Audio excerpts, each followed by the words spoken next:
Hi everyone, and welcome to this video on how to put a materials board together. So if you missed that class, this is basically what I showed in that class on how to do that. So what you've been asked to do is to put one together on on an A3 board.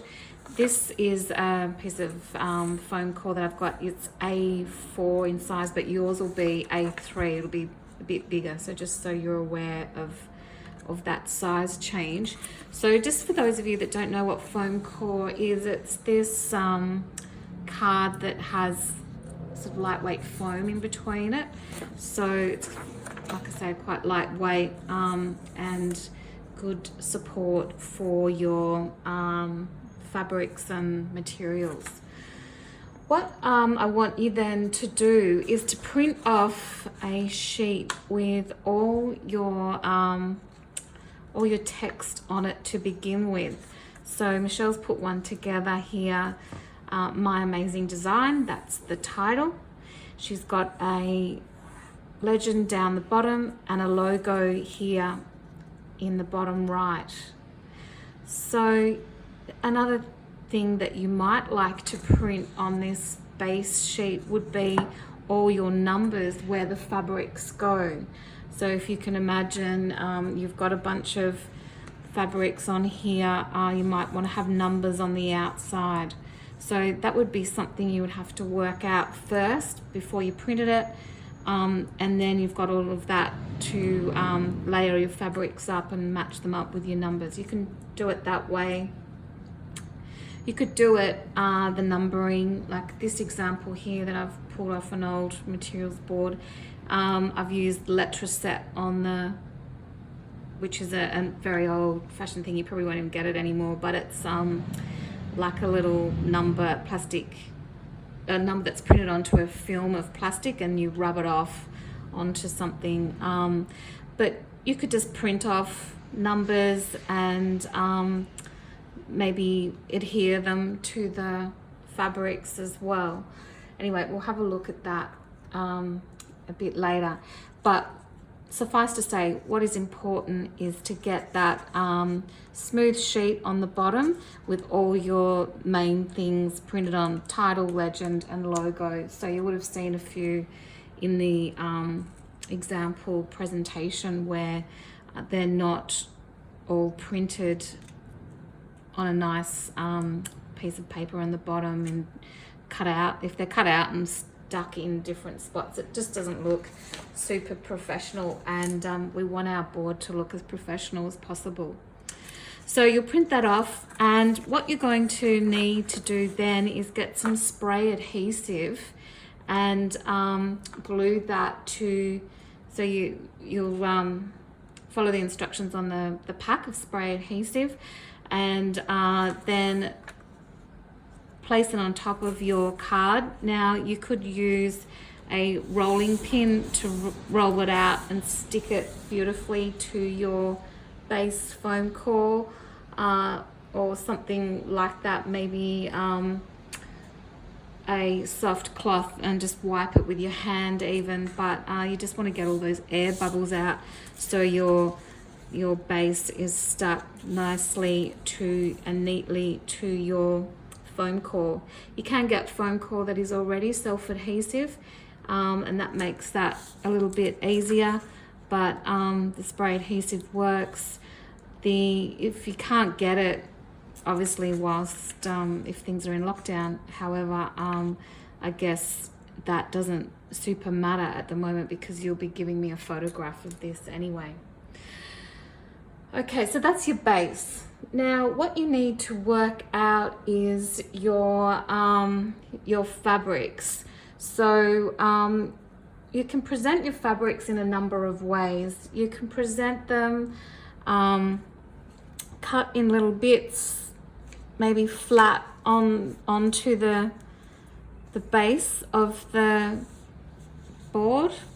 So I could have like a smaller piece cut out and glue that with some double-sided tape, which is you can get them in a wider roll, or a smaller roll, that's your double-sided tape. Get some good quality double-sided tape.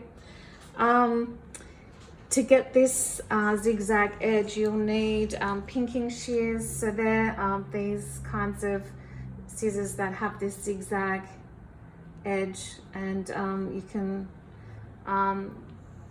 get that edge. I realize a lot of you won't have those at home, but going forward, they're not a bad thing to get. They are a bit expensive. So if you've got your edges overlocked on one edge and pinking sheared on another, you really want to even that all up and have it all the same. So I would be trimming that off, and you'll notice when you're cutting you need to line up the teeth in the zigzag evenly for a nice even pattern. So we've got that quite even. This is crooked here, but depending on what you want to do with that, whether you want to neaten it up or not. But yes, if you've got overlocked on some edges and pinking sheared on the other, don't do it like that. Neaten it all up and have it the same all over. So yeah, the good thing about the pinking shears is it can, some fabrics, I don't actually have, or maybe this one here, see how that frays a little bit. So using pinking shears is a good way of cutting fabrics without getting, if you want to sort of have that raw edge and no fraying, that's what that can be used for. So I could, you know, potentially loop a bunch of fabrics together like so. Yeah, like that. So yeah, I could have some fabric stuck down as the base, then I could layer that up with shears and lightweight fabrics. Maybe I want a little piece of card at the top. The thing with shears, you've got to work out how you're going to get around what you show underneath. You know, that probably doesn't look so good having that underneath. So maybe you want a bit of card, but it's one of those things you've got to do a lot of trial and error to work out how you're going to do that. But yeah, this looping kind of scenario can be a lovely way to present fabrics, and you probably, or hopefully by now, seen the presentation that's up on Canvas about that. It takes a lot of fiddling around to get your whole composition together. So probably seeing that there too. You've got to work out whether you're portrait or landscape. And I've discussed in the class, you know, having fabrics pulled apart, whether or not you want to do that. Consider why you would do that, because often we experience all these fabrics layered together, so it can be good to use one of these two sort of layouts that are clustered together or layered up like that, because that tends to be, in my opinion anyway, more of how we experience fabrics. So yeah, looping them, sticking them straight down, and the other way is wrapping them. So you can wrap them onto bits of foam core like this. So how I would do that is cut out my piece of fabric. I've got some double-sided tape already down, and then pull the fabric around firmly and stick it down there. What you want to do is make sure the warp and the weft of the fabric are nice and even on the piece of card. You don't want it all sort of all wiggly. And then you need to do some hospital corners and get yourself a nice, neat corner. So rather than fiddle around with that with the camera, here's one I prepared earlier. And yeah, so once you've pulled it around, stick some more double-sided tape and fold that down, and that'll sort of stick it all down together. So this one is quite big. That was I pulled it off a big materials board from many years ago. So yeah, way too big for this one, but it does give you the idea of being able to layer up the fabrics as well. So that's putting it onto foam cut core, and it gives you a bit of height off your board, which is kind of nice if you've got some fabrics down flat on the board, others raised, and you get a bit of variation in your presentation, which is what you want. If the foam core is too thick, you can use regular card to wrap fabrics in as well. It doesn't have to be foam core. But what I would avoid is wrapping lots of little bits of fabric and sticking them all on together, because they tend to kind of look a little bit like little pillows. So have that sort of variation. Just think about the way you present that.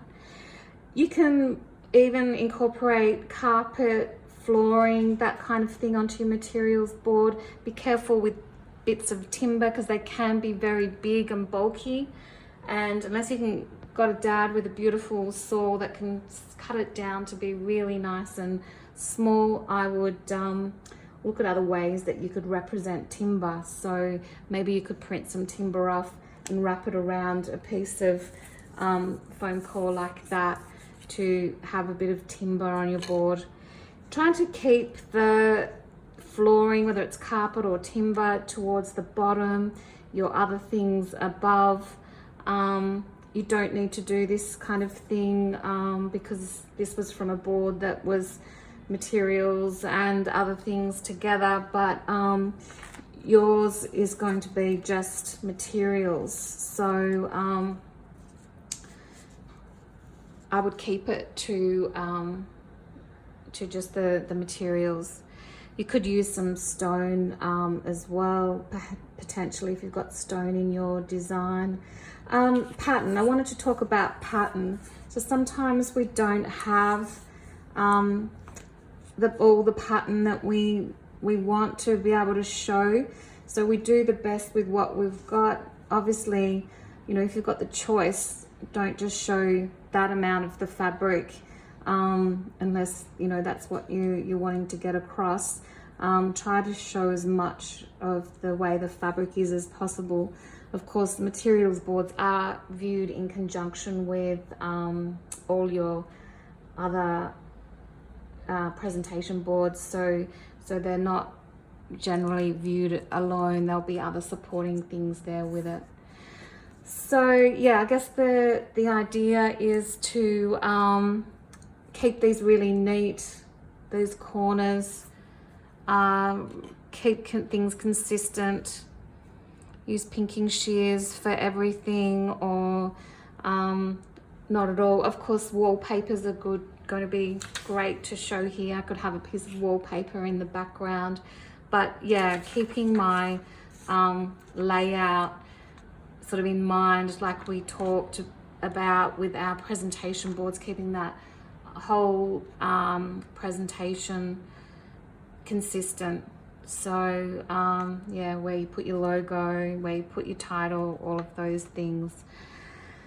So really that's it. They're a bit fiddly, the materials boards. It's about being neat and careful and having good sharp Stanley knives if you're cutting this kind of thing, and good sharp scissors, nice neat edges, and yeah, I think that's all for now. I hope that helps you guys putting together your materials boards.